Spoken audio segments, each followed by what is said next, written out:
Hello, everyone. Thank you for joining us for today's webinar entitled Staying Ahead of a Breach in Uncertain Times, What Email Security Experts Predict for 2023. Cofense experts have identified some of the top email security challenges CISOs and email security teams need to consider and prepare for in 2023, plus industry-wide changes likely to affect you or your customers in the not-so-distant future. Leading us through today's conversation, I have Tanya Dudley, CISO at Cofense, and Josh Bartolome, VP of Global Threat Services here at Cofense as well. Welcome, Tanya. Welcome, Josh. Thank you for giving us your time and expertise today. But before we get started, I'm going to do a couple of quick housekeeping topics. So here we go. You can ask questions at any time throughout the session. Use the Q&A window in your console. We'll take time for Q&A at the end. And if we run out of time, we'll personally answer your emails. We answer your questions by email. Secondly, this webcast is being recorded. Everyone here today will receive a link of the recorded session once this webcast has concluded. And finally, if you look on the top right-hand side of your console, you'll find some links today, mostly to ungated Cofense educational resources. Please click, review, and enjoy those. All right, now that's out of the way, I'm going to go ahead and pass over to you, Tanya, to get started. Thank you for your time. Thank you, Chris, and thanks for everyone for joining us today. Appreciate you taking some time out to listen to what we have to say today. So real quick on our agenda, I'm going to just touch real lightly on who Cofense is. So if you've never heard of Cofense and somehow found your way here, I'll just kind of give you an overview of what products we have to help you with your email security. And then Josh and I will discuss our predictions that we have put together with our team to really, focus on what are the things that we think you should be expecting or, could be happening over the next year as we look at the ever-changing threat landscape. And then, as Chris mentioned, we'll close up with some Q&A and any questions that you might have as we go through the slides. Again, put them, as we're on those slides, put them in the chat. We'll get those at the end. So end-to-end email security, that's who Cofense is. We start with our looking at the flow here. We have our validator product, which is our most recent product that we launched probably a year and a half ago. That allows you to see what insights based on Cofense phishing intelligence, human-vetted threat intelligence that's actionable, what is actually making it to an inbox. So setting up an inbox, very similar to your user, looking to see what's making it through. And then again, that intelligence that we have, it is human vetted. We have proprietary collections, as well as some of our own customers' insights that we have that from our Phishing Defense Center or some of our other pieces that we are able to collect that and get those indicators off to you. Because what we see in our Phishing Defense Center, which we'll get into as we kind of talk through some of our content today, is what one customer is seeing might also be seen across several other customers. So kind of sharing that community of IOCs. And then our Protect is currently for our MSSPs, our small, under 5,000 customers that really need some type of email protection, right, to help using our computer vision, our AI models to be able to detect as something is coming into your email box. But then in order for you to get good reporting from your users, you need to condition them, right? Simulating a real threat, very similar to a threat, right? We build all of our phishing templates within our PhishMe awareness product to simulate a real attack, right? And so we base those on what we see. As we mentioned, our intelligence, we take those and make those into templates. And then you were able to send those to your users, condition them to identify those threats that are current and what's actually landing in their inbox, and then reporting that off. And then with triage, we're able to collect those like messages that are reported in. Our latest release of triage coming out this week will feed in those intelligence indicators into those if you're an intelligence customer, to be able to identify those already known threats and create playbooks based on those threats and action those. And then most importantly, getting back to their user, right, making sure that if they've reported something in, they need an answer pretty quickly, right? Because if you're not going to get back to them and let them know that's a real threat, then they're probably going to interact with that. So we have that feature in there to respond to them as part of that playbook automation. And then Vision is our latest product when it comes to email security, as far as standing in line next to your Exchange environment to be able to auto quarantine those. Again, taking that intelligence, feeding into your Vision product in auto quarantine those messages. And then if it's something that you actually need and it was, something that you thought it was a threat, you quarantined it, you can also unquarantine that once you're able to analyze that and get that back to the users that are waiting for that business communication. So, Josh, as we get started now, let's talk about some of the things that we've kind of chatted about over the last month or so of what it is that we think that organizations are going to have to be concerned with when it comes to cybersecurity and their cybersecurity programs and email security. So this first one, cybersecurity is not immune to the recession, right? We've heard a lot of organizations having to make cuts and really kind of looking at their numbers over the last couple months, trying to how do we respond to this? But we also know that threat actors, they're going to take advantage of this, right? And they're not going to slow down or stop sending, attacking organizations. So kind of looking for your thoughts on, what do you think as we get into this recession? Yeah, cybersecurity has always been, it's always been in that field where if we're doing our job, nothing happens. Why am I paying for you? But then also, everybody in the field obviously knows things do happen. So then the question is, well, why am I paying? Over the years, it's actually gotten a lot better, obviously, with the, proliferation and understanding of cybersecurity and the impacts that it can have. During these, especially this recession, I think everybody is trying to, tighten the belt, so to speak. And we just have to be conscious collectively, cybersecurity community, that we don't tighten the belt too much because, it's a recession. Obviously, it's a global recession. But in these types of times, that's when attackers generally ramp things up because, well, they need money too. So, we kind of have to balance it insofar as, optimize. Maybe there is, fluff here or there, think the fat we can trim, that type of thing. But the reality is we have to make sure that they're extremely conscious decisions that don't hamstring, ourselves, our organization from being able to be as protected as needed because the attackers are not going to be slowing down. And I think another thing that adds to that as well is, the last few months we've seen the United States with the White House, releasing some executive orders, CISA really hammering on here's, some things that we need to, here's how you should set up your program, right? There's very critical infrastructure that we need to protect. And we also see this in the UK and in the European region too as well, right? All across the globe, we're seeing new entities create these reasons that you have to, stand up a cybersecurity program even if you're small and haven't done one in the past, right? It's really critical that you pay attention to some of those basic controls. Yeah. No, I mean, it's been known for those in the field that obviously this is a global problem that, doesn't just affect one, selected location, geography, country. And it's good to see that these, kind of these standards and these goalposts are starting to be put in more pervasively. And that's too, and people need to realize that those are, kind of mile markers, if you will, not, I'm here, so I'm good. I mean, there is that constant iteration, loop. Yeah. That's why even on your, the second point here on the slide, my general recommendation is focus on before the breach happens.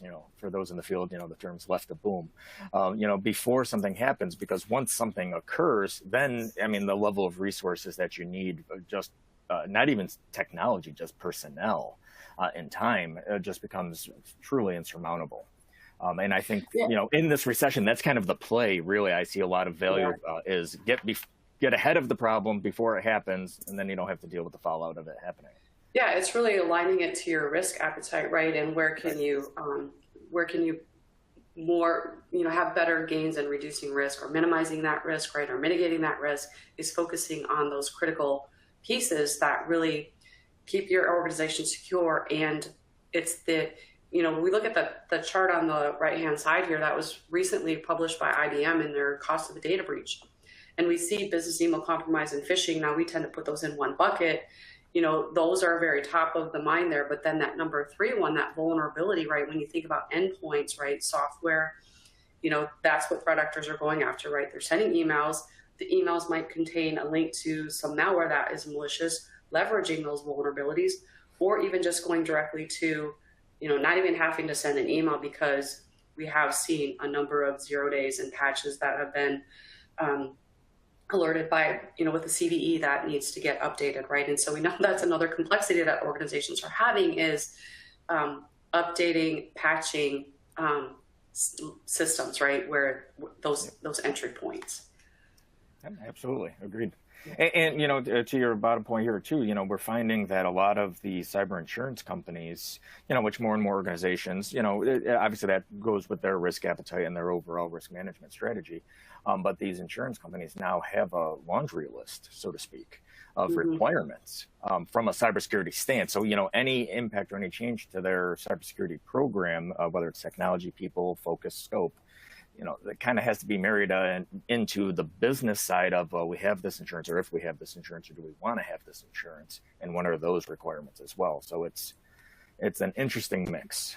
Yeah, and I mean, having to help our team just fill out, as we renew our insurance, some of the questions that I was having to provide input for, I was surprised. I'm like, wow, they're really getting down into some of the very minutia of the details that when you look at the questions they're asking, they're things that you should have in a basic information security program. But now they're really kind of dictating or kind of really driving organizations. If you want to be insured, then you got to have these things in place, right? And if you have these things in place, your defenses are going to be, better anyways. So in the long run, it helps all of us. It's just a struggle for some organizations that might not have the budget, right, to be able to, or even where do I start, right? Who do I hire first? Do I hire an analyst first? Do I hire a CISO first? Like, where do I even start, right? So, yeah, it's really interesting to see that piece of the market have an impact on organizations. So this next one that we have kind of has a slide on its own, because reliance on crowdsourced intelligence. So, over the years, I know Josh and I, we've both, lived in organizations that have dealt with some major incidents, right? And some of the things as we've evolved as a profession, right, and as an industry, is we need to share more. And we are starting to see really the impact of the ISACs having on communities to be able to share. And I know, Josh, what we kind of see is, even though you're in one industry sector, we can see those same IOCs across multiples. And so one of the things that we've been able to highlight with our vision report recently is just being able to show you what are some of those indicators and how those are coming across. So I don't know, Josh, where do you want to go with this one? Because I think there's a lot of directions we could go here with this whole concept of crowdsourcing and sharing.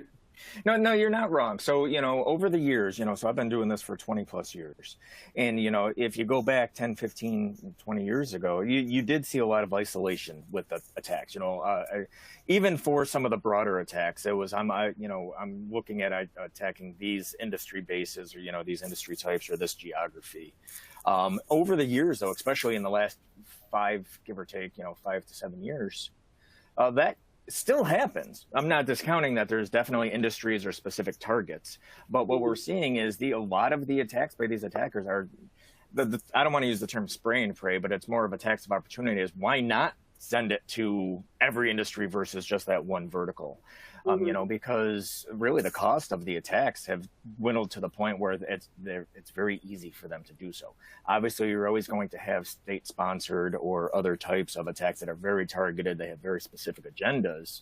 But there's a lot more old school, we used to call them script kiddies, right? But nowadays, there's a lot more threat actor groups that are just getting whatever they can take, so to speak. So they're going to, attack broad spectrum. And kind of what you're seeing here on these charts. So what this chart actually shows is it is some of it results from some of the, the Cofense solution set, insofar as these are, emails that were identified in mailboxes of end users. So they bypassed, they made it through security controls, and they're sitting in the inbox. And then, based on our crowdsourced intelligence, we were able to identify and pull those out. That to me, that's a key thing. Not so much, just highlighting obviously the intelligence, but what the intelligence highlights is that email security is akin to antivirus. I kind of use this mantra a lot that, everybody has antivirus, right? I mean, it's a staple, but we still have EDRs, XDRs, MDRs. We have these extra layers of security on our endpoints because antivirus does good for the 80%, but it's the 20% we have to worry about. The attackers are constantly innovating and looping in. This kind of identifies and highlights they're doing the same thing with phishing, right? I mean, there are attacks that are making it in, and those are the ones we got to worry about. Yeah. Well, and also, I mean, to another point of that sharing, right? If you have, from your other ISACs or other sources, you can also feed those into Vision as well. So, it also allows you to crowdsource your own intelligence and put them into products, right? And we're starting to see, really organizations want to make sure that when they buy a product, that it can connect and plug and play with what they already have in place, right? Because they don't want to have a standalone, right? And so, Cofense has seen the value in that, right? And so we have APIs to come in and out of each of our products so that you can, it's part of your ecosystem, right? And it's that automation that we know that is also of value too, because we're all strong, right? We're all wiped, right? And so we want that automation to help drive down that noise of known bad, right? So that we can find those needle in the haystack, right? Those one-offs that really could do damage to your organization or lead to that ransom. Alert fatigue is a real thing, to your point. Yeah. And, one thing that, it's if you stop and think about it, it makes a lot of sense, but sometimes, we don't have the chance to stop and think about it. In relation to crowdsourced intelligence, companies follow the sun model. That's a standard, right? So that way we have global coverage. Attackers follow the exact same model. Right. So what we've seen a lot with this crowdsourced intelligence is there might be an attack in EMEA, a phishing campaign in EMEA, and we'll identify it out there, gather the intelligence and then push the intelligence out. And this is, collectively, obviously I'm talking about Cofense, but, collectively capture the intelligence, then push it out to, our customers. And as the U.S. companies, just by way of example, as the U.S. companies start their day, those threats are already removed. So, the attackers are sending their campaigns. They're sometimes it's spraying to everybody. Sometimes they do follow the sun. So they're sending them in time batches. So, having that broader that broader scope of crowdsourced intelligence actually can help minimize, maybe in some instances, maybe not eliminate, but minimize the impact, because then you can identify threats before anybody actually clicks it, whether it's an attachment or a link or how have you. So there's value for that aspect as well. You could be protected because somebody else identified something that made it to them.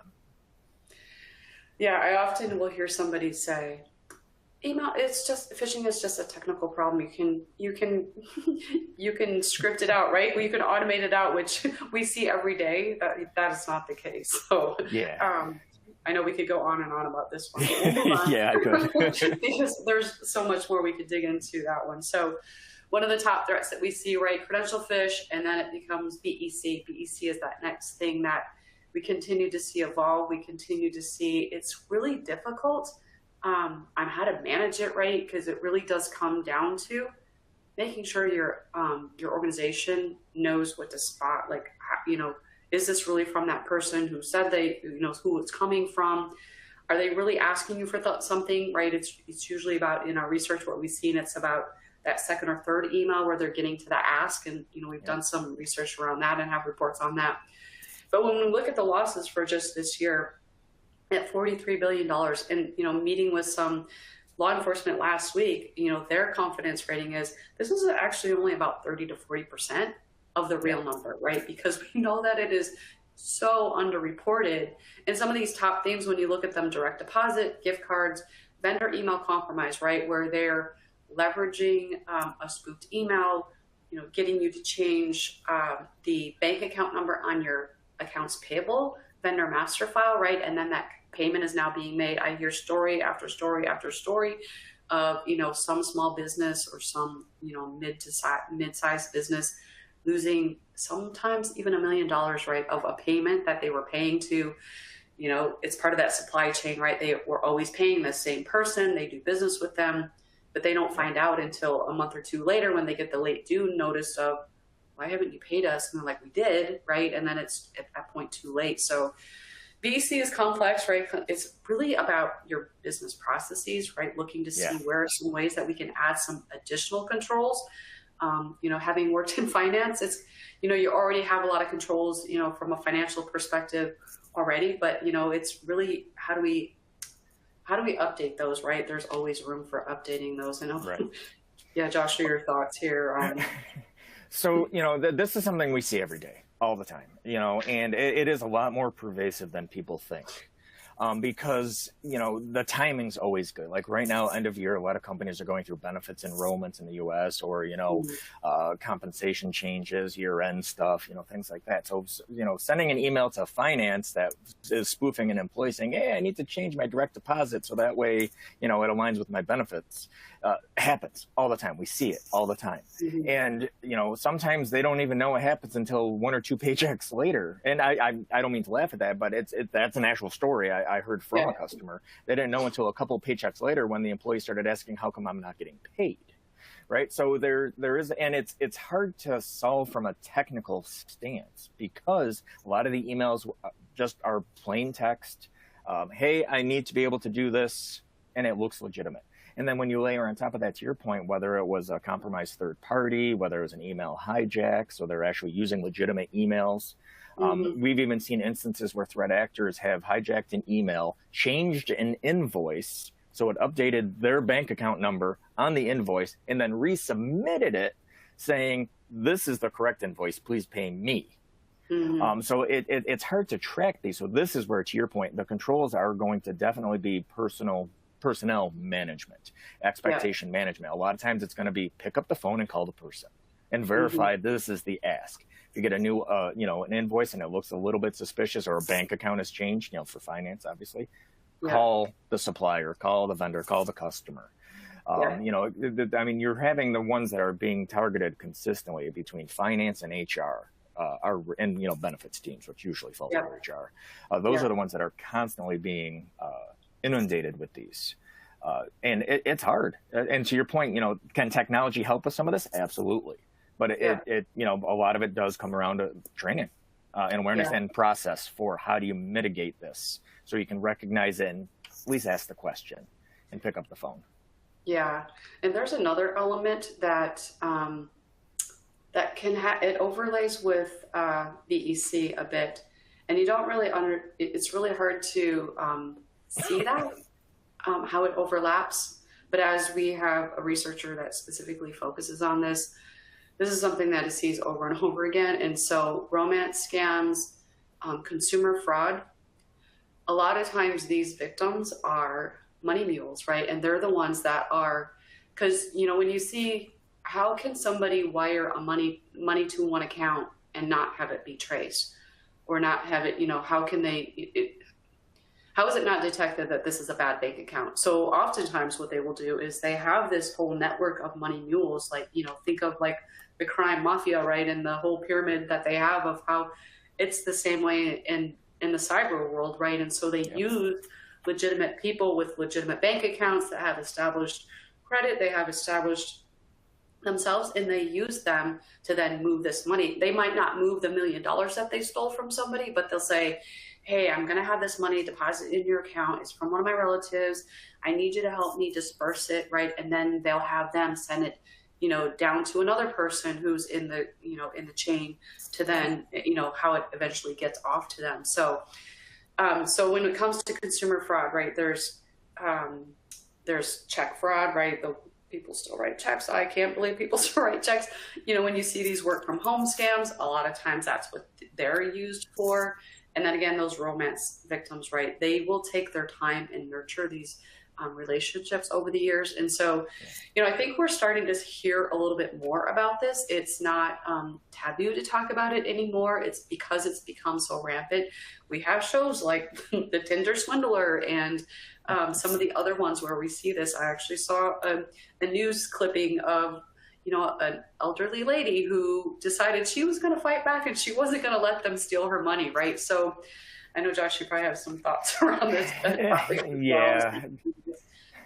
I'm trying to limit because I could talk about this. And it is, if it's, you have a couple of sides on this one, right? And it is sad because there are generally, some of this is spray and pray, but there are also demographics that are targeted, whether it's elderly or whether it's, we've even seen instances where attackers have kind of, I don't want to say stalked, but cyber investigated certain demographics, whether it was, recent divorcees, male, female, people on, different types of social media or dating apps, things along those lines. Yeah. And, even just all the way down to, some of it is email. A lot of it is email, obviously, but I've even seen things where it's email followed by, we're going to send you a letter, because my mother received that, actually. Yeah. And, and a lot of them are convincing. And that's the sad part, because these are people, this is direct impact to people. And some of these people are losing their life savings. Yeah. And it is a horrible thing. Yeah, I mean, there's so many, the reality of it is, especially with kind of the mules, and as you said, it is, a lot of people don't realize this, but a lot of these phishing groups are the equivalent of a crime syndicate, right? They have tiers, they have bosses, they have runners, they have, so think of it from the old school drug trade methodology of you got your kingpin, you got your supplier, you got your dealers, you got the runners, you got the money handlers. That is kind of how these groups work. So it is pretty pervasive, and it's hard to topple the pyramid, so to speak. Yeah. And I will tell you that we do, so with Cofense is a board member of the National Cybersecurity Alliance and StaySafeOnline.org. If you want to be able to provide your employees or provide some content to your friends and family, lots of stuff there. And they even did a campaign earlier this year on romance scams and what to look for. So there is lots of content available, right? Because people are starting to talk about this more. So there's lots of ways that you can still get the word out, right? We always want something that we can take home to our friends and family. I know when I did awareness, I had many questions about, is this something I can share with my friends, right? Or my family? So lots of content there to help you with kind of just educating, right? Because at the end of the day, it does come down to just making sure people are aware that you could become a victim. So, have some heightened, be heightened about some of the things that might be happening. All right, so Josh, this is always a big topic, right? Consolidating email security, right? We hear about digital transformation. We are starting to see, organizations saying, I'm paying Microsoft a lot of money, so I'm just going to use these. I'm just going to use them for what we have, and then cost optimization, right? So I know that, oftentimes when we publish a blog or we put out, some of our images of what we see, we'll tag the secure email gateway on there, right? Because we want people to understand, like, this still made it through these controls, right? So while we might start wanting to peel back these layers, they're still making it through. And like our threat actors they are testing constantly, looking to see how do I get it past this, detection? What is another method I can use to get around this, right? I'll let you kind of expand on that. So this one's interesting. I've been talking about this one for years and years. Like I said, I've been in operational security for over 24 years. And, this is a pattern. Every 5 to 8 years, give or take, peaks and valleys, swings. You go from let's consolidate all of our cybersecurity so we can do cost optimization, trim up the budget, trim the fat, so to speak. And optimize our resources to then the downward swing, defense in depth. Let's not have all of our eggs in one basket. Let's diversify our cybersecurity portfolio so we have a lot of different vendors covering a lot of different parts. And even if there is a VEN overlay, it provides us with control points of validation. Insofar as, these did detect, but this detected this chunk of things over here. This detected this chunk of things over here.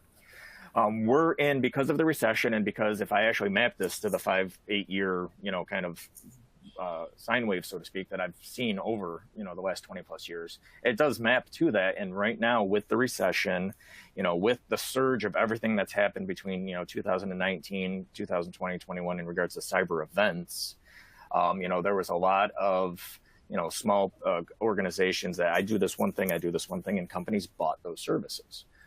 So now we're back into that swing of, like you just said, paying a lot of money to Microsoft. They're handling our email. Why not just put all the eggs in that basket, cut our costs, trim it up a little bit, and see what we can do for cost optimization. Because I'm not saying one is better than the other. I mean, personally, I like a defense in depth, but what generally happens is it always kind of goes high peaks and low valleys. So the consolidation tends to be a little too much, but then the diversification tends to be too much as well. And you have 20 isolated product sets that are doing just one thing that you have to have teams to manage.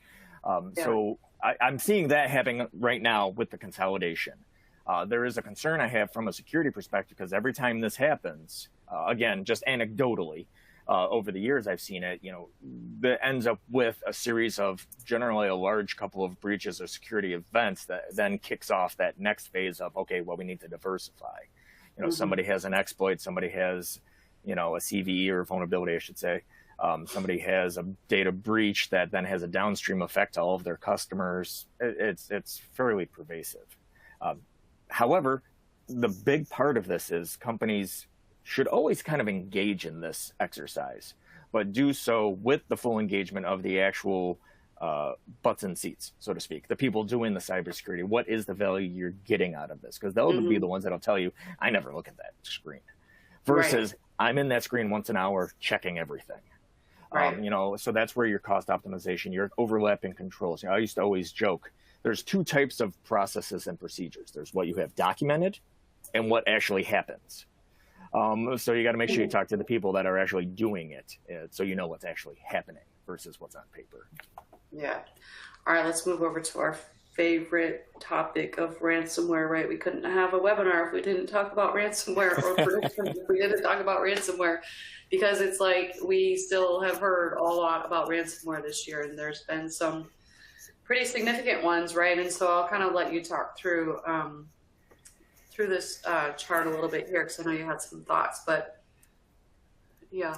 Yeah, so, ransomware has been a thing. I mean, 2021 was kind of a peak, if you will. The first half, I should say, of 2021 was kind of a peak for ransomware. Then it tapered down a little bit. What we're seeing is ebbs and valleys, peaks and valleys again with ransomware. But there are some huge things that stand out. So one, beginning of this year, obviously the situation with Russia and Ukraine, we're seeing the full weaponization of ransomware actually attacking a nation, right? Attacking an actual country. Because there's kind of been, I could sit here and talk about the actual campaigns, month over month. But the reality is it's kind of been a nonstop barrage from Russia to Ukraine, attacking Ukrainian businesses, infrastructure, critical infrastructure, things along those lines. Even to the point where there's, been corollary to organizations that are supporting Ukraine being victimized or attempted to be victimized by Russian-based ransomware attacks. So this kind of highlights the more of the nation state weaponization, which we already knew was a thing. I mean, that it was kind of, everybody agreed with it, but it's never really been fully publicized. And if you go back to the Stuxnet days, it was kind of hush hush. Nobody talked about things. Yeah. But now it's just wide out in the open. So I think that's going to be a precedent setting for any type of further conflict, whether it's Russia, Ukraine, or anything else globally. As the time, as we proceed, I think cyber is going to be foremost upfront and publicized. And what that does, too, just as an aside, that causes a lot of copycats, hacktivism, right? So you're going to have the individuals that, have their own political agenda or their own personal agenda, and they're just going to kind of jump in and add a lot of the noise. And with that, you actually have just these others, the crime syndicate, attacker groups, so to speak, the non-nation state affiliated groups. They're going to lean in on this too, because they can hide in the noise. There's less chance of them getting either caught, or because there's so much press about all of this, people are going to pay the money. And the problem that we've seen, especially with 2022, if you look at this chart, by Black Fog, 2022 had a one of the largest spread in regards to identified or reported, I should say, ransomwares. And even last month, October, actually had a milestone in regards to the dollar amount of the ransom. $60 million to a UK company. That was the ransom by Lockbit for them. $60 million. So gone are the days 2, 3, 4 years ago where it was, give me 50,000, give me 30,000. Now we're in double-digit millions. And the one thing I want to call out here too is, you have your ransomware as a service, which is like botnets for hire style, right? So, I just want to attack these industries. I'll give you a cut of the money that I get back. And, they create a business partnership. That's happening more and more because there's a business to be made there. But one thing that I am seeing, which scares me, is, I've talked about this a fair bit here and there, and I won't go too long on this one, but, historically, threat actors followed the standard for war, really, medical neutrality. You don't hurt the helpers, so you never attack hospitals, just like at times where you don't, attack the medvacs and, things like that. The last 2 years, that's gone away. We're seeing ransomware attacks on hospitals. There's been confirmed cases where individuals have died because of ransomware. And the mentality that we're seeing now from these attackers are, I just want the money, and you're going to be held hostage, and you're going to pay me because of threat to life. So if anything, I fear the risk to health industry is probably going to be extremely increased over the next couple of years, because if the attack is successful, most of these health industries, the hospitals and whatnot, are actually paying because there is a threat to life. So in attacker parlance, it's easy money, and that scares me. Exactly. And then I think another downstream effect of this is, what does this do to the actuary tables and how cyber insurance companies formulate this, right? And I mean, that's how they base on how much coverage do you need, right? And so that's going to have another downstream impact on, as we see these numbers continue to climb, on what that impact is. So, all right, so Chris, I'm going to hand it back to you to cover some of our marketing aspects before we then hear from you on what questions you have. Thanks, Tanya. Thanks, Josh. That was great. Folks, if you haven't yet, be sure to check out the CoFence educational resources at the top right hand of your panel, as well as these resources we have here up on the slide, including our blog page, our resources section, and the CoFence annual report. Okay, well, it's time for Q&A. As mentioned before, if you ask a question and we don't get to it today, we'll answer it by email. And by the looks here, Tanya, of all these questions, we're probably not getting to all of them today. But no, we have a few. Please go ahead and let's try to tackle them as efficiently as we can. Yep. So I'm going to do this first one because it's real quick. But how often do we update templates in the scenario library? Weekly. We're always adding in. Our content team looks at one of our libraries where we have our real fish threats that come in, and they look to see, is this something that I could turn into a template? And then within a few days, it's in there. So they're constantly being added. So when you're in Fish Me, if you look at that, that suggested search bar at the top, you're going to see some of those feed into there. You can also, I think, filter on, certain specific aspects that you're looking for. So a lot of recent updates, right? So it's ongoing and continuously updating those. So, all right, I'm going to go to this next one. Let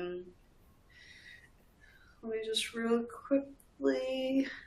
Okay, so is the holiday scams higher this year compared to other years? Josh, I'll let you kind of take that one while I read through some of these other ones, because I know you kind of look at these from different angles, and I know have lots of years of experience on the typical rates that we see in Q4 versus the rest of the year. I don't know if it's so much that it's higher, it's just they're a lot more visible. So I informally, internally with our teams kind of created a phishing almanac, because there's certain periods of the year you always see the same things year over year over year. With the last couple of years, what I would say is with the prevalence of, because of COVID and remote work And, I hate shopping, so I do online shopping all the time personally. And I know a lot of people have morphed into that methodology more and more over the last couple of years because of COVID and, all of that. People are, used to now getting all of these emails for your shipment delays. Hey, this order didn't go through. If you didn't order this, let us know. So I would say over the last couple of years, I've seen the templates and the tactics used for holiday scams increasing, and by default route, the volume has been increasing as well. This year, while there might be a slight increase, I think that's just the standard that we've been seeing pervasively for phishing attacks, year over year. It's always that cat and mouse game. There's a phishing template, it's phishing type. Security controls detect it, block it. Attackers come up with a new method, and rinse, repeat. And I think right now we're kind of in that repeat mode where the attackers are trying new methods of getting the attacks into mailboxes. So that might account for some of the increase that's being seen or perceived. All right, well, we are kind of closing this out. I have one last, it's not really a question, it's a comment, but I do want to kind of comment on this about a romance scam happening to their mother-in-law where they shipped cash. So I will tell you that if you do have aging parents, it might be time to have a conversation of how can you put some controls on their bank accounts, right? How much money they can, send out.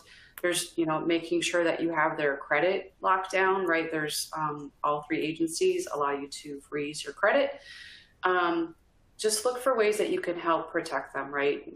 Not that you're taking their money away, but you're helping them and, come alongside them and help, show them the stories that you've seen. And sometimes that can go a long way, especially if it's somebody they know, because most likely they know somebody that it's happened to, right? And it's really scary for someone at that age to think that they have lost their life savings and now how are they going to survive as they finish out their time here. So thank you for attending today. It's been great getting to kind of talk through this this conversation, and hope that you'll have a great holiday season. And Chris, I don't know if there's any last comments that we want to